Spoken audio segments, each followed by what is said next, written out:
Hi, this is Jojo with Hookup Baits, and today we have a very special guest, Dave Marciano from Wicked Tuna. We so appreciate your time. We know what a busy man you are. Well, thanks for having me. It's And, always nice to see you guys. And a great friend. Yes, yes. We've got a list of questions that our listeners are very, very excited to have you on today. And let's start by where did you meet Chad? How did this start? This relationship? Well, I think did it start, Chad, with one of the first friends of Rollo's, or was it through our mutual friend? It was the first trip to Cedros. Okay, all right. Remember that? Oh, all right. Okay, that was when it. we were brand new. Yeah. And Sergio just started using the product. Yeah, that's right. Okay, And now there was one empty spot on the Cedros trip. Okay, now I remember. With Now Ben, I remember. and we're like, he's like, hey, we got his extra spot to Cedros. You want to go? Right, I'm like, okay. Sure. And, it's going to be Right. Dave Marciano or this and that and everything else. And, Now I remember. That's right. The first trip and I to remember I Cedros. gave everyone a little Yeah. care package of baits, Yeah. and Ben wouldn't let you guys use the baits. right. But I remember sitting around the campfire at the place and Yeah. asking you guys, hey, you guys use the baits yet? And you're kind of like, well, Ben won't let us Well, tie him yeah. on. I And was then following said, his lead. Yeah, and you said, but we're fishing on our own tomorrow, so we're going to use them. Yep. And I remember at the end of that day, you guys, wow, we caught just as many on these as all the stuff We Ben did- had we us did using. good. And, We did so, good. And since then, we've caught so much with hookup baits. Uh-huh. I've taken them all around in my travels, yeah, and there's nowhere they haven't worked for me. yeah, that's exactly. That's Well, my you had a experience. great trip with the redfish. Yeah, Redfish down in Venice, Louisiana, fishing Those are with great Mike pictures. Frenette. Great guy, great family, great operation down there. We caught redfish, sea trout, sheep's head down there. yeah, they're Everything that swims down there jumped right on them. Big, yeah, then they're the big reds too. The Yeah. 25, 30 pounds. Yeah. The average fish was, 32, 35, 38 inches. Yeah. I think we had a couple that pushed 40, over Phew, 40. big So old they reds. were big reds. That's the little bucket list thing for me. I need to go catch those. And, Yeah, and that's now I right. know the big ones like them Right. Pretty Oh, much they better love than 'em. anything, right? I was thinking about putting one of the double rigs on. Oh, But, that's a little much. when I saw the size of them, I was like, man, maybe Yeah. one at a time ought to do. Yes. Yeah, exactly. Yes. So let's wind down to how did you get introduced to fishing, and how has this progressed to where you're at today? All right. Well, if we go way back to the beginning, nobody in my family fished. My father couldn't even put a worm on the hook. Oh, really? He was in the insurance industry, sold insurance. And he did that his whole life. Went from working behind the desk to, working his way up and eventually owning the company, right? And my sisters went into that business and they went to college. I had one uncle, my uncle Joseph, my father's youngest brother. He was the one family member that took me fishing when I was a kid. And nothing fancy, just bobbers and minnows down the local pond. Yeah. Right? Now, he passed away from leukemia when he was 27. I was, Oh, wow, that's I was young. like 8. But, that was, so as a kid, that was my first experience with death, right? Yeah. And, but the worst part for me was, he used to come get me every weekend and take me fishing. And I used to love that. So he planted the seed, and ultimately, that's why when my son Joseph was Yeah. born, it was named for that uncle. But Oh, so that's where, and after that start, again, nobody in my family fished before me, but, they couldn't keep me away from the water.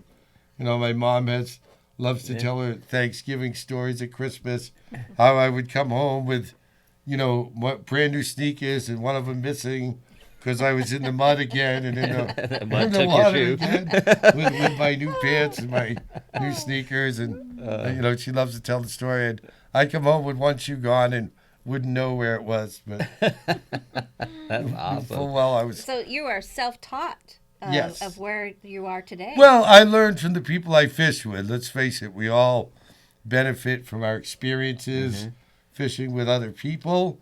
And, throughout my life, I started out teaching myself, but, then as I fished with other people and especially, I fished in the I guess, the sport fishing world through high school, right? My first job was on a boat, Okay. scrubbing bait cups on a potty boat back home when I was 11. And I never looked back from that, and did that all through my high school years. And then after high school, you get married, you have kids. I graduated church commercial fishing for a bunch of years. And that's what I did the majority of my career as an adult. And eventually bought my own commercial boat. And this is, commercial fishing in its purest form. Yeah. And gill netting, long lining, dragging. And, but I still always loved fishing for fun on the side. Yeah. But I did it for the work. The rod and I reel spent fishing. the majority of my life offshore on a boat, too much of it. Back then when I was younger, commercial fishing entailed 8, 10, 12, 15-day trips. Wow. And we'd be home for 2 and back out. And It's a rough the life. years would go by quick. Yeah.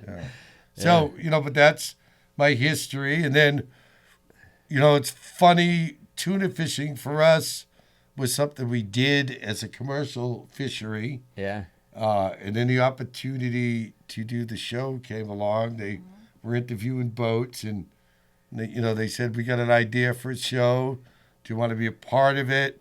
And the first words out of my mouth was, is there a check involved? They said, yeah, we'll give you $400 to come down and do a 45-minute video interview and tell us your story. Oh, so they paid in interview. in my world, That's awesome. sometimes $400 is a good week's pay. Yeah. Fishing, you can work a 200-hour week and not get a paycheck. Yeah. So, Yeah. that's so $400 So just go down there and talk $400 to to these come down and guys? tell them my story. Yeah. And again, not in a million years did I think it would lead to Yeah. where we are today. You know what I mean? Yeah. Meeting all the folks like you, Yeah. all the different folks in the industry I've met.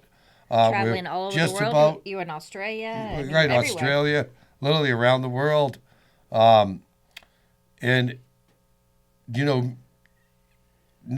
we're just about to kick off, filming season 12, next you've week been when I get back. You were What? one of the only originals that was on the very first show, Right, right? there's myself and there's Dave and the .com. Yeah, that's the only Right, two. which original. makes sense when you think about it, right? He's the black boat, I'm the white boat, the good and the bad, right? The yin and the yang. Yeah. So we get that, and then there's always the other characters who fill in around us. new blood you know? and stuff. Yeah. And that's it. The new blood keeps it interesting. Yeah. There is some cool stuff happening this year. I wish I could say, but I can't. But Yeah. you'll have to Don't get tune yourself in into trouble. Season 12. Uh-huh. I'm sure people, with what I think I know, I don't know, they try and keep it all secret. Oh yeah. But you can't stop the rumor mill, because they like us to be surprised, Yeah. and holding our camera in our face when we find out who's new and Oh, gotcha. that guy's in now or that person is in. Uh-huh. So it should be an interesting season though if that's my awesome. rumors are correct. Right. Well, there's so many people in the fleet. What separates you to get that top dollar for that tuna? I know we were talking about last night, yeah, and I yeah, was yeah, just yeah. fascinated with your response. If you could share that with the Sure. the group here. Yeah, there's a lot of, what you see in the show is pretty basic. It's the button. We throw the tail strap on and we're done. And we caught the fish. Yeah. And that makes sense because it's a TV show. It's a 1-hour TV show. Yeah. We don't have time to go into detail. But oftentimes a lot more happens than just that tail strap. That tail strap is, okay, we got him. Now the work begins. It takes, anywhere from an hour and a half to 2 hours to properly Yeah. cool a fish and kill it before we actually bring it aboard. Wow. You don't want to bring a fish that size on board the boat. A fish that size banging around, Oh, yeah. you're going to bruise the meat. That fish starts flopping. So you want it stone cold dead before you ever bring it aside. And then it's not as simple as just killing it. We revive it. Now, this is dependent on all the conditions surrounding you. Do you have time issues? Do you have weather issues? Is it unsafe to do this if the weather's kind of harsh? But in the ideal scenario, we're going to get that fish flipped around. We've got a big swim hook, we call it. We put through his lower jaw, Uh-huh. right? And he can't get off it. It's got a way to, mechanism to keep him from getting off. And we're going to swim him forward and revive him like we were going to release him. And we'll watch his color change. And, when you're releasing fish, when you see that color get bright, you see him get nice and and healthy frisky, again, yeah. that's when he's ready to let go. Yeah. Except what's different is we make a cut under the pec fins and we bleed them. Because, you got to remember, the heart is the pump. That's going to pump the blood out. Yeah. And the gills cool the fish, right? And so the blood circulating through the gills, that begins the cooling process. Wow. Right then and there, long before it's dead, quality control has already began. Right? So I know out here when they bleed a fish, they always cut the gill rakes, cut the gill rakes. But you'd actually cut below the pectoral. Right. There's there's all arteries works. there that it all works, but again, these are little things. Yeah, but when you cut the gills, they stop breathing. You wanted them to keep breathing as they're bleeding. You want it to keep breathing because breathing, the blood running through the gills, that's its radiator. Gotcha. If you think of it like that. And the heart is the oil pump. And if you want to get all the oil out, you want it to keep pumping and keep cooling. Now it is, and the reason you don't see it, look, it's National Geographic.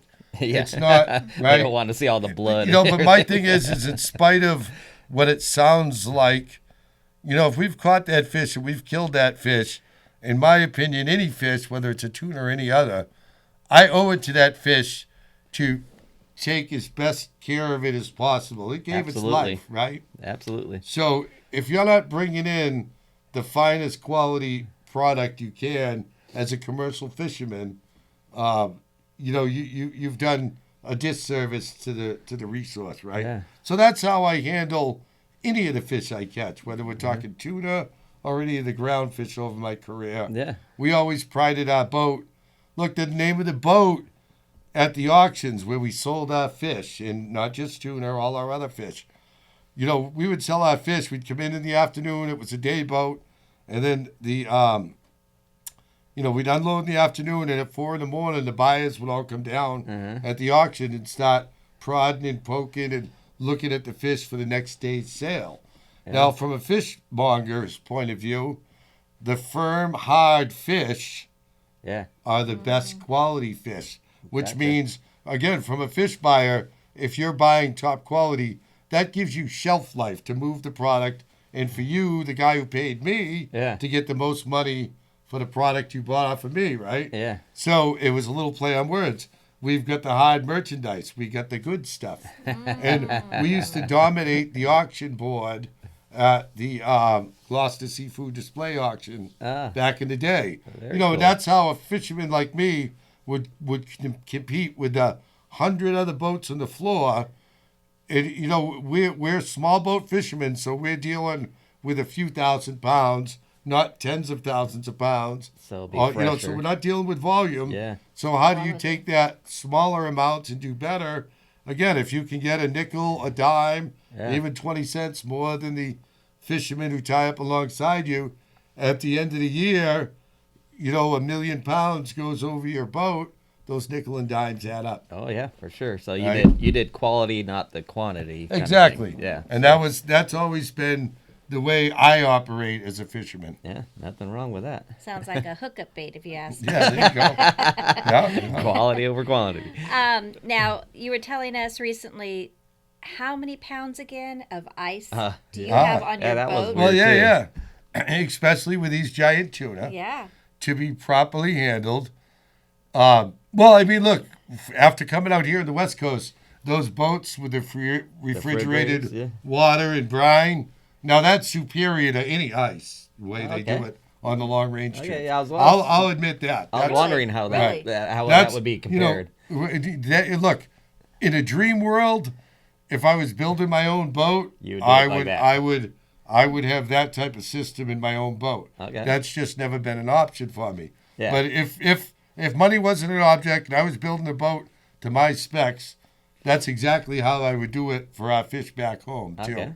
But the rule of thumb, if you're going to ice fish, especially these tuna, 3 pounds of ice to 1 pound of fish. can't believe So when you see the hard merchandise in the show, we're lugging around 2,200 pounds of ice in that big casket. Now, if you're an hour or two from the dock, it's not as crucial. But if you wind up going long range where now you're going to, to get home, it's 8, 10, 12 more hours. Yeah. You want that fish. Again, quality control starts the minute that fish is caught. So if you're going to put it on the boat, you can't just throw it on deck and leave it there for 12 hours. Oh, yeah. You want to put it in that, you want to pack it with ice and bury it with ice. That's so the crazy. cooling process can begin. Because, again, one of the first things the buyers are going to do, you've seen them take the core probe, which they peek at the meat. On top of that, they also shove a temperature probe in there. Yeah. And they'll, because temperature is everything when it comes to a fish buyer, what he just bought.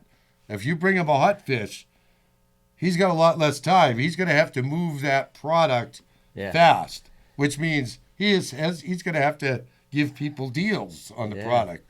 Whereas if you bring a nice cold fish, you just bought him, more time to move the product. So you don't get, because nobody wants to get stuck with old fish. Once it's old fish, everybody loses, because nobody's going to buy old fish. So, or poor quality fish. That's awesome. And what I thought was interesting, too, is how you get the ice on the boat, which we don't have here on the West Coast. Talk about that. That was amazing. All right. Well, in Gloucester, let's face it, Gloucester is one of the oldest fishing ports in New England. It's got a 400-plus year history of fishing out of Gloucester. Remember, salt cod they came out of Gloucester in ports like Gloucester and New Bedford, but primarily Gloucester. Salt cod is the commodity that built the nation. Oh, wow. You know what I mean? Even if you look in the State House in the Massachusetts capital, in the capital of the State House, there's a giant gold codfish that hangs in the ceiling and the rotunda in the State House. It's the sacred cod. Because again, from Massachusetts, back when this country was just beginning, it was that salt cod. Again, that commodity went around the world and brought, it all had impacts in the spice trade. They would bring the salt cod to the, all over the world and come back with all the other products in return, all the spices. That's awesome. The East India trading, you can look up them. That was all an intricate part of this country's early history. That's amazing. History is so awesome. So as getting back to the process of when you're bringing that big fish on the boat, when they do the core, that core does it change colors of how cool that fish is? Well, no, the core will tell them as a buyer, number one, it'll really tell them two things.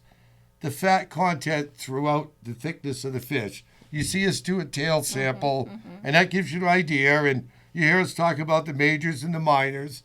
The minors are those portions of meat closer to the skin. Okay. All right? Now, those tend to get fat first. Even, the fish are here to fatten up. They've gone south. They come to New England to fatten up, just like the whales did. The whales go south, have their calves. Everything comes to New England to put on weight. As the fatter they get, the more money they become for the sushi market.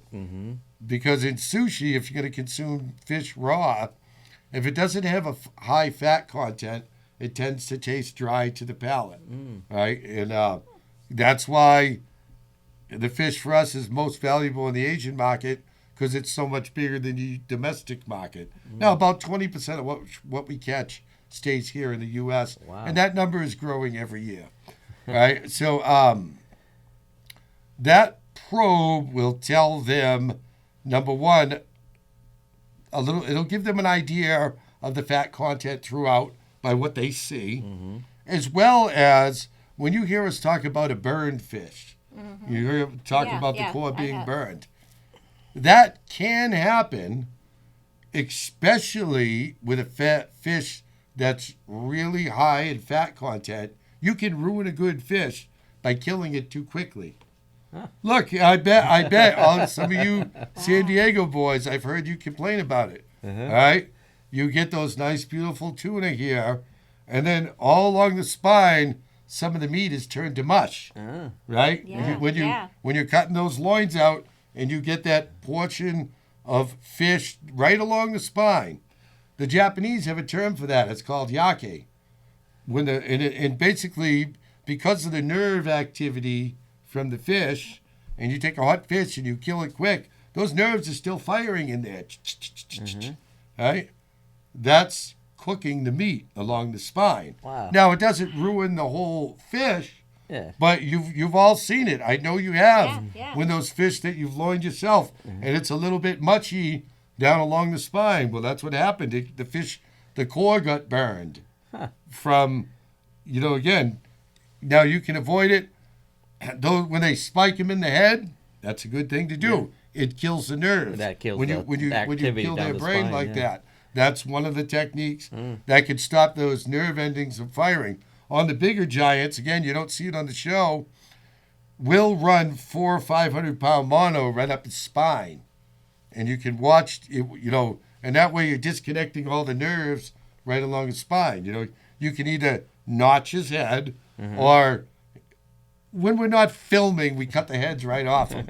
Yeah. Let's face it, for the TV spine show, is right there. Everybody loves the visual of the whole fish being lifted off the boat. Yeah. Once the cameras are gone, we just cut the head off, toss it over the side out there fishing. I know everybody's cringing out here. Everybody asks, what do we do with the heads? Oh, it's a 200-pound head sometimes. Yeah.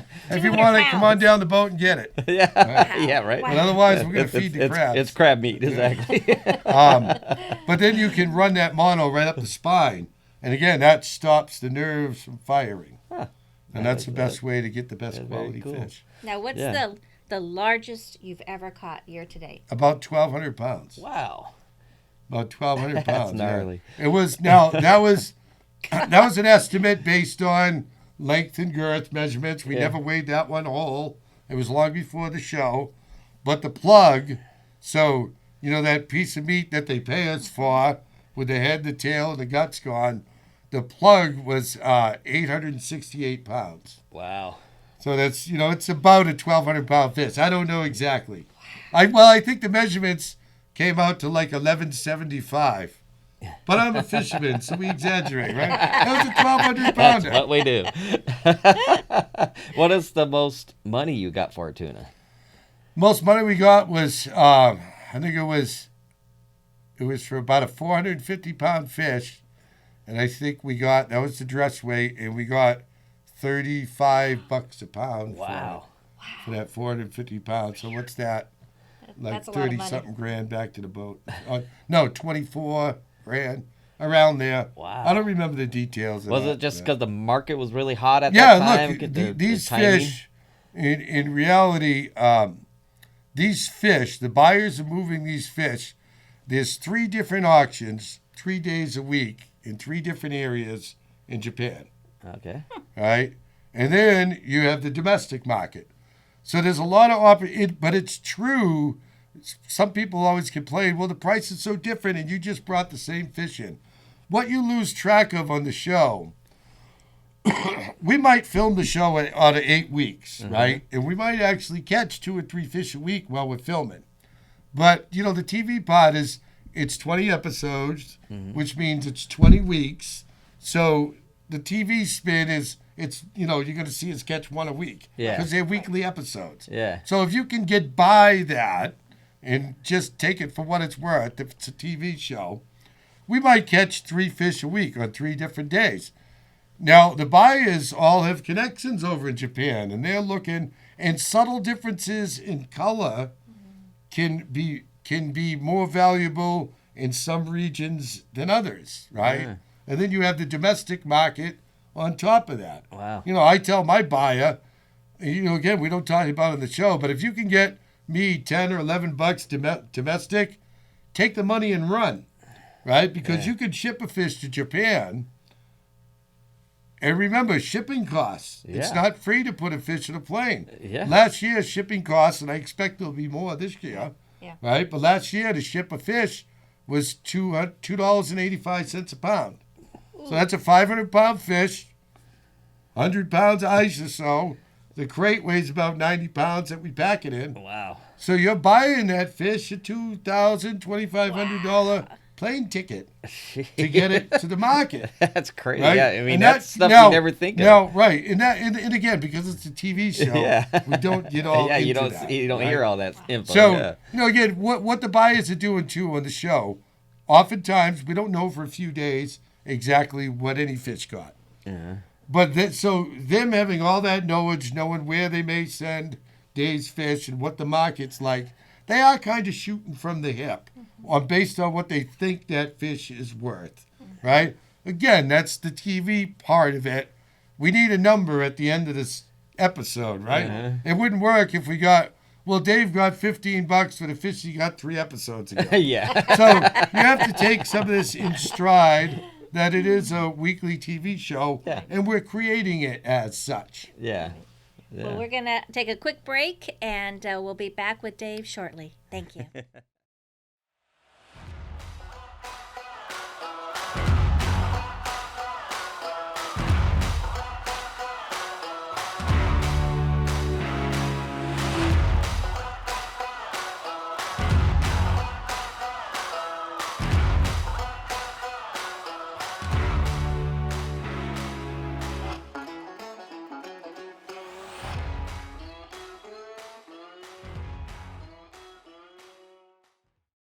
Hi, this is Jojo with Hookup Baits, and we are back with Dave from Wicked Tuna with a lot more questions. And this has been a fascinating. Great. I hope you have all day to spend with us because we have a lot of questions. How you liking your new boat? New is a relative term. Yeah, right? It's a couple, now, like the a year or Hotbirds two was now, built in 84, and the Falcon was built in 86. All right? For me, really? that's what's affordable. What's nice about the old fixer-uppers is I'm fairly handy after all these years of fishing, and I've never owned brand new boats. So when you own the fixer-uppers, you learn how to everything about that boat. Right? Yeah. And so the Falcon is a great boat. And look, I'll be the first to admit, since Wicked Tuna, my business model has changed. Being a boat owner and operator has always been about taking advantage of opportunity, or really anybody in the fishing industry, right? If you got an idea, if you see a direction, and you're the first guys to take advantage of it, you'll excel at it. Yeah. And then, of course, everybody will talk bad about you. All the guys who didn't think about it first. Then the haters come out. Right. And the haters come out. It is what it is. But, so since the show, the first thing, I've always dabbled in charters, did a few charters. I never had a fancy charter boat, but, because of the regulations changing in the commercial fisheries, we did a few charters because I told you I have my history in the charter party industry. By the way, I love the way you say charters. I know. Right? And that, so we always dabbled in it. And again, my spin was, well, you can go in those fancy boats and stay nice and clean. But if you want to come with a guy who fishes 300 plus days a year, come with me. You got to get down and dirty. You're going to get covered with blood. And I had my dedicated. I would choose that one. Right. I had my core groups. But again, we weren't doing nearly as many as we do now. Because of the show, the whole reason I got a second boat is we were booking the hard merchandise every available day we had. Right? And I knew when my son graduated college, he's going to need a job. Right? So, that's what I was thinking, because he already had his captain's license to do for-hire trips. So, by the time he got out of college, I had acquired the Falcon. And, that was the whole idea, to get 2 boats fishing, doing charters. That's where the real, gravy train, I guess, has been. For, and I'll be the first to admit, if it weren't for the show, it would probably be me and the boys, grinding out one boat still. Yeah. Because of the opportunity. Look, we're a charter business with a TV commercial that runs 20 plus weeks a year. That's how I looked at, we do get compensated to be a part of the show, but just think about that for a minute, the way I just explained it. we're a charter boat with a TV commercial for 20 plus weeks a year. Yeah. If you had to pay for that kind of advertisement, what would it cost? Exactly. Right? So and it's, you get paid that's, for it. and it's drawing, I've gotten business from around the world. I've taken clients from Australia, Italy, Japan, Germany. We had this couple 2 years ago. They were dairy farmers from an island off the coast of France that I never even knew existed. That's crazy. So, and never mind the U.S. Market. So, it's put our name on the international map. Why wouldn't I take advantage of that? Oh, of course. Now, the Falcon would never be a commercial boat, but if you notice, it's much more suited towards the charter industry. Mm-hmm. It's bigger, it's faster. There's more cabin space. Yeah. And then we've since rebuilt the merch with that in mind, too, when we did the rebuild on her. Yeah. We lost deck space. Deck space is what you want if you're going strictly commercial to make a more comfortable cabin on the hard merchandise. And instead of clients sitting on coolers that used to go flying across the cabin in rough weather, right? All part of the experience, right? We put a head in it instead of a bucket, and we have nice benches now that they can sit on and a table and all that. Gotcha. And we made them both, charter boats, and that's what they can do. If people are interested in any more about what we do for our charter fishery, you can visit our website, angelicafisheries.com.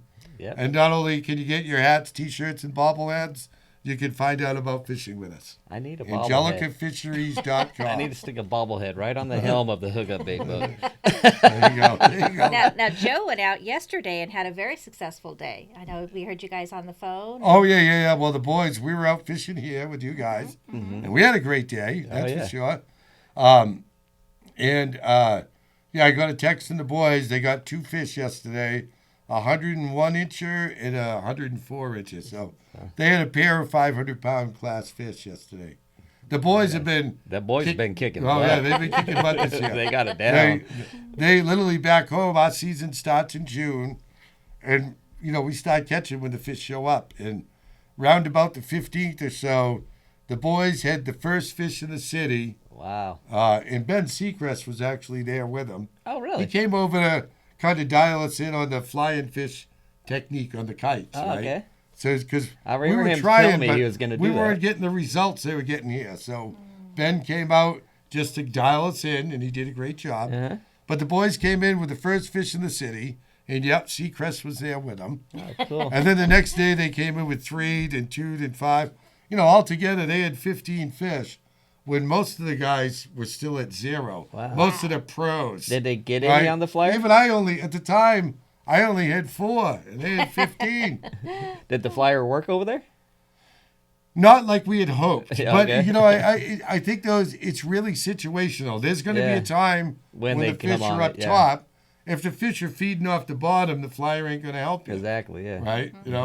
And that's how our fishery is. Yeah. But there's times when they're up high, and I think what we learned, too, about the presentation of that bait, we weren't doing it right. We were close, right? But nobody ever took us to school and said, this is exactly how you do it, Gotcha. I mean, because we don't fish a kite often back home. So we had a lot to learn about fishing kites, and Seacrest looked us up. Yeah, he's the man for it. Yep. Well, we have a special question. We have a dear friend, Rob of Reelin' Beast, and he is a huge fan of yours. Fan. Reelin' in Beast. Yes. Hey, Rob. He came up with a great question. He says, the hard merchandise has a great team. If you had to choose someone from the fleet of the show, who would you choose to be on your boat and part of your team, and why? Great question, Rob. Thanks. You're making them think. What's that? You want me to be honest here? Well, don't bury yourself, but yeah. There ain't any one of those guys I would put on my fucking boat. Not a one. Oh, my God. Love it. There you have it. They're all good fishermen in their own right. Yeah. But, look, even before the show, the past 30 plus years as a fisherman, I knew who those guys all were, but I never spoke to any one of them until they put us in this fishbowl together that's Wicked Tuna. Gotcha. And I work with them, and we get along somewhat. Yeah. But as well as you I don't have hang to. around with them. Well, and also you. I mean, and look, Paul. We come out here to do, the Tuna Wars with Friends of Rollo. Yeah. And Paul, look, Paul can be a handful, but you know what? Paul's not mean-spirited. Yeah. So I could tolerate Paul as long as you gave me enough duct tape to keep him quiet. When I have my coffee, I'm not a talkative person. Yeah. Oh, wow. And that's what you said yesterday. I asked you why we were fishing yesterday. Who was your favorite? And you said Paul. So. And, well, also, this has been built of a family business. You've got Joe on the boat. You've got the girls. You've got Nancy sometimes. Yep, and so, it's hard. And we know with the Hookup Baits team, it's hard to go away from that Hookup Baits team that you know who you can rely on. Core family these are quick decisions that have to be made, and money's on the line, and safety. I mean, so it's... And no, I have another team. Remember, for this, we have 2 boats. If you go on the website, JellicaFisheries.com, you can see we actively fish 2 boats. None of the other guys do that, all right? We're actually, our family is dependent on those boats when the cameras aren't around, okay? Trust fund people don't need to do that, right? What did I say? That's hardworking blue-collar folk. Got to. We take advantage of opportunity. You work. The boats are working hard. I have a great team that fish with me, and Jay and Joe, I got my buddy Steve, who I've known since high school, who, I've fired him a dozen times, and he's quit to just as many over the years. But that's how well we know each other, right? And, and like the clients love Steve on our charters. You know what I mean? We have a great team. Steve and I is actually, if they were ever smart enough to figure it out, to put both boats on, Steve and I, you remember that show, The Odd Couple? Yes. He's obsessively clean. Oh. And I'm notorious for being a slob. Right? So that would be great TV. The natural interaction between, he pisses me off. I come out of the engine room with grease in my hand, and I start putting my handprints everywhere. My gosh. And he's like, I'm not going to clean it. He can't help himself. 10 minutes later, he's wiping the whole boat down. It would be great stuff. Yeah. But so the point is I have a team, and if you notice, all my crew, just like these guys who fish in the Falcon that you guys don't even know out in TV world, they fished with me for 20 plus years. Wow. People don't, the guys I work with me for a long time. Yeah. Oh, that says a lot about you. Yeah. Well, exactly. And, they're making money, and, I like to hire good people. When they're on my team, we're on a team together, and, they know I won't ask them to do anything that I wouldn't do myself or I haven't done already. And when I get down and clean the toilets myself when the job needs to be done. Exactly. Yeah. Well, speaking of a long time, we had we love when you guys come out and fish with us. We just love having you on the Hookup Baits this year, like boat. number 4 or 5 years straight now. Yeah. Like 5, right? And 5. Nancy caught a great calico yesterday. She's a 7-pound she did calico not stop. bass. She was awesome. constantly fishing, and I love fishing with her.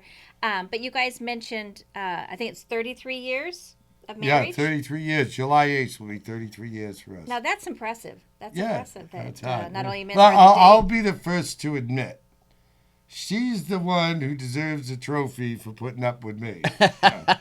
All right? No, look, as a fisherman, too, gone with the kids and me being gone for 10-day trips, someone's going to be home all the time to run the household, right? Oh, yeah. So without her, none of that would have worked. Yeah. And she's a fisherman, boy. Yeah. She didn't stop. Like when we go on the boat every year, Dave kind of takes a trip on the Hookup Baitos boat as a relaxing As he time. should. He'll pick up a rod, make a couple casts, catch a fish, sit back down, tell us relax. stories that we love. I'm okay with not being in charge. But Nancy is just there. She's on it constantly all day long. It's She puts the pressure on me. I mean, I'm pressured to, is it Nancy or me? It's a Nancy or me. And she did awesome yesterday. It's a fun time every year. That's the one drawback. She sees me doing all those charters. And she's like, when's it my turn? Yeah. When's it my turn? Yeah, so you she- can tell she she definitely loves shows. fishing. Just before we came out, though, while the bite was good, the boys were on the fish.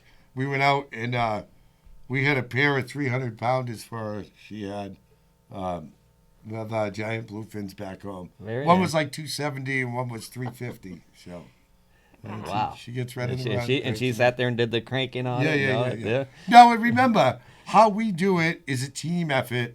Yeah. It's different than out here. Mm-hmm. Look, we do leave that rod in the holder.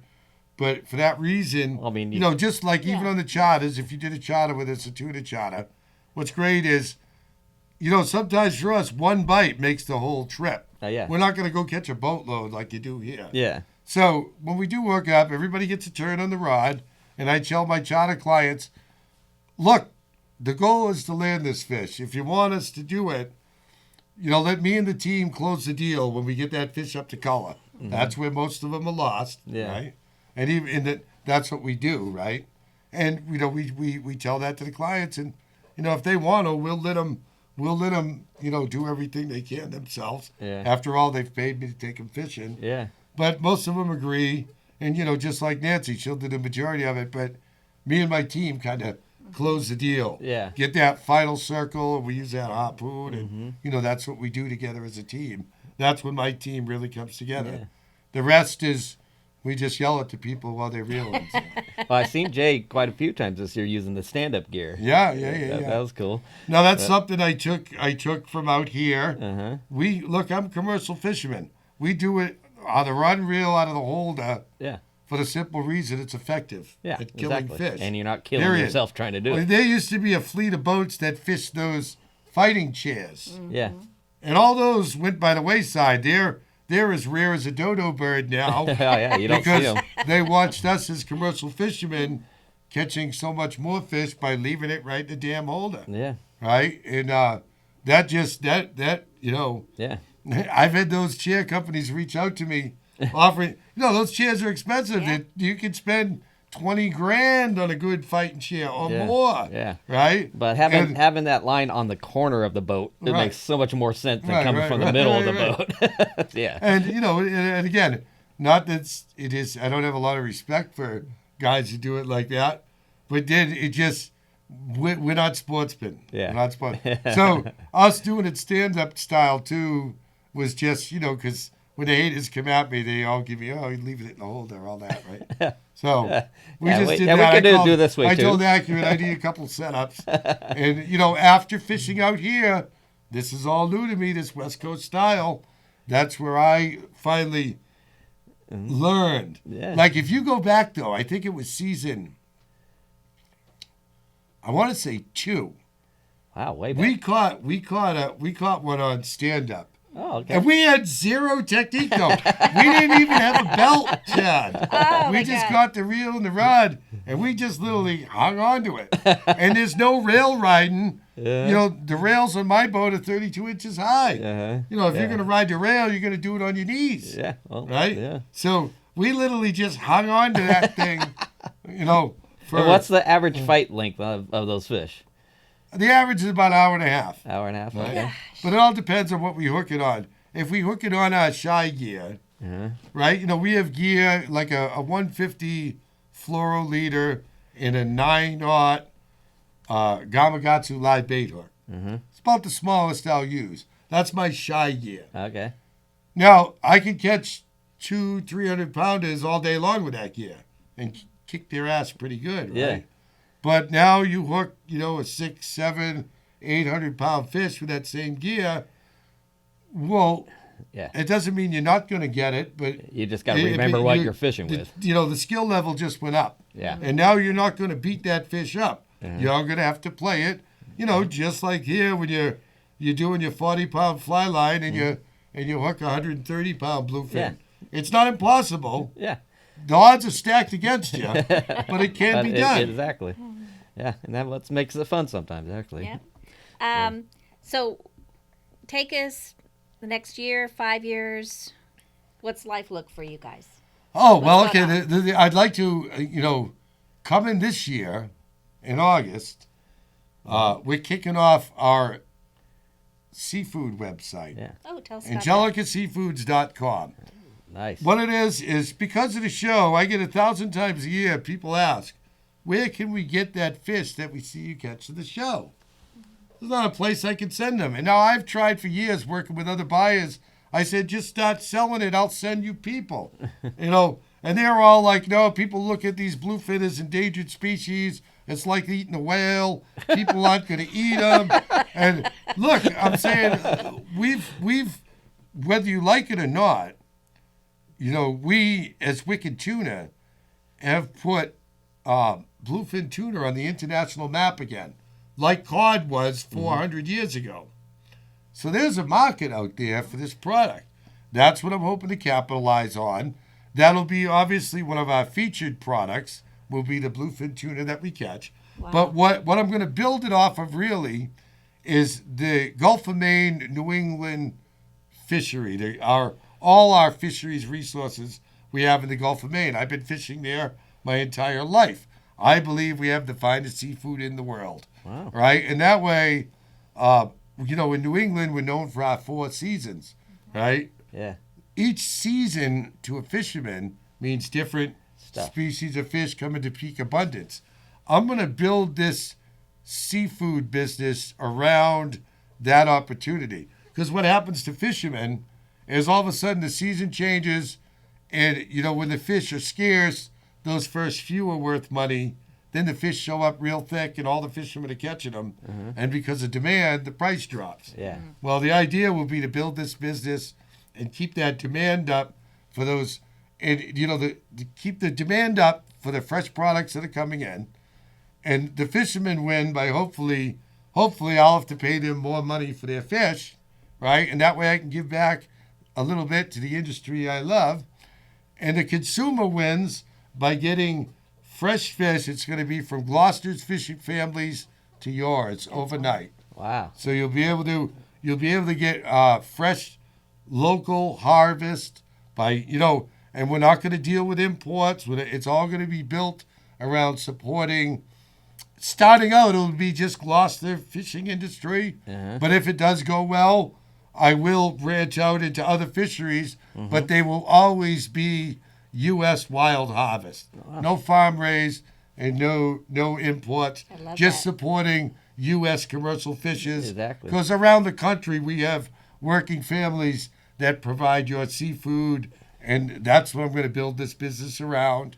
AngelicaSeafoods.com. Mm-hmm. I shot the radio ads before I came out here, mm-hmm. which will kick off in August when we go live on the site. And those ads, that's going to be quite an ad campaign. For 7 weeks, they'll be running around the country on different radio stations. That's something totally to be respected for. Us, yeah, that's awesome. And how you're giving back to the community, the fishing industry, and your hometown. And I got it all on the line here too. I didn't tell Nancy, but if this doesn't work, we ain't going to have a house or boat next year. So. Oh goodness! Give us a try, and if you like it, tell your friends. Well, that's what they say. Entrepreneurs, right. Entrepreneurs are the bravest men in the world. They are, because they put everything on the line. It's all down. It's all down. That's what being your own deal's about. All or nothing. Go big or go home, right? So I have the Angelica hard merchandise, but it says Angelica Sport Fishing or Fishing sticker on my boat, and I take a lot of different people fishing, and I get the question, what's Angelica Fishing? And it's hard merchandise, and then they're like, because they first think of hard merchandise, and then Angelica is something in the background, but on your sticker, the biggest thing is Angelica. So I get that question a lot from a lot of people. What's this? Oh, that's a hard merchandise. Right. Oh, yeah. So where did that come from? Right. Angelica Fisheries is our corporate name. We're an S Corp. We're incorporated. Mm-hmm. And at the time I formed the corporation, we only had one child. Angelica's the oldest. We were incorporating for all the reasons everybody, for taxes, for liability, blah, blah, blah. I imagine you're incorporated here at Hookup, right? Yes. Mm-hmm. So we incorporated. And the lawyer leaned over the desk and goes, what do you want to call your company? Now, at the time, I just owned a fishing boat. And again, we incorporated, for a lot of different reasons, but just to have that incorporation papers. So I never even gave it a thought. So I just blurted it out. I said, Well, let's name it after my daughter, Angelica Fisheries. Now, I've owned 7 different boats now under that corporate logo that we incorporated in 1993. And that was when I bought my first boat after, working on deck and as captains on other boats. I figured it was something after your daughter, but I wanted to hear the story. Right. That's why I always tell them, it's Dave's daughter. And Joe, he has been doing fantastic and has obviously learned a lot. And that's something that Chad and I have a lot of respect for. And obviously you have the attitude is you are always learning on the water. Yeah. You're always improving your game. And obviously Joe listens to you and he's doing very well. And that's got to make you feel amazing. Oh, yeah. And you know what's great about Joe and Jay, though, is I may have helped them with the basics, but they're doing shit now that I never thought. Really? Oh, yeah. That's the pinnacle right They've there. created... They actually got this thing they do, and I'm zip-lipping out. 'Cause all the other fishes, but it's making a difference. Wow. That day, Nancy and I caught 2, right? Just before we came. I told you to caught 2, right? There's a fleet of 20 boats out there. No one's marking fish, including us. We didn't mark a single fish. We got 2 bites that day on this technique that the boys figured out on their own. I had never even thought of it. Very cool. Right? Oh. Now, there's 20 other boats here, all of them top-notch bluefin fishermen. And we pulled 2 rabbits out of our hat that day. We didn't see any fish marking around, fighting our fish. Nobody fishing marked any fish. Yet we got these 2. And that was on a technique that the boys That's boys taught me. You gotta love that full circle thing. And so how is Jay related to you guys? Well, Jay is my wife's brother's son. Okay. So Jay and Joe grew up together back when my wife did cut hair for a time. She owned a hair salon. So Jay's mom was childcare. So Jay and Joe grew up playing together. And I have pictures of taking those 2 boys, when they were back in pull-ups to the local trout ponds. And we don't have the trout fishing like you got out here. It's a put and take fishery, They stock the ponds that have good water. We have those and, too. Ours is half and half. And so, that's the history those 2 boys have together. They literally grew up together. Jay's older than Joe, 3 years older. But that's why they make such a great team. Yeah, they're a fantastic team. Been friends and family a long time. Wow. And now, like, what I see you when you go out on the Hookup Baits boat, just sitting back and watching people fish and do your own thing a little bit. That's kind of what you do on the show now with the boys. Oh, yeah. And I could see that It's totally funny. being cool. Just sitting back and let the show happen. And look, for the contract, for the show, I get it. That's our character is me on the hard merch and Captain Dave. You got to throw your fishing fit with his sometimes kids, for the show. And, we're always gonna be grateful for that contract. Let's face it, it's a great opportunity. Yeah. But in the real life, that's me getting off the Falcon, coming over to the boys, right? And they're all like, "There's no smoking in the cabin and shit." Because they don't smoke. Yeah, that's going to happen. All right. Well, I still own the boat. No, and they mean well, Obviously, I wish I could quit smoking. That's been my battle. But, it's great. They hate it when I come over there. So they just tell me not to touch nothing. And they let me drive the bus, and that's it. I'm a bus driver when I go over there. That's awesome. Well, perfect. I want to say thank you from the bottom of our hearts. We love you coming out to fish with us, the friendships. We just love being with you and Nancy and all of your success, and especially what you have coming up with the giving back to the community and your new company. I think that's fantastic, and we will be a customer of. Oh, that's good. Of Yeah, your new thank you. Absolutely.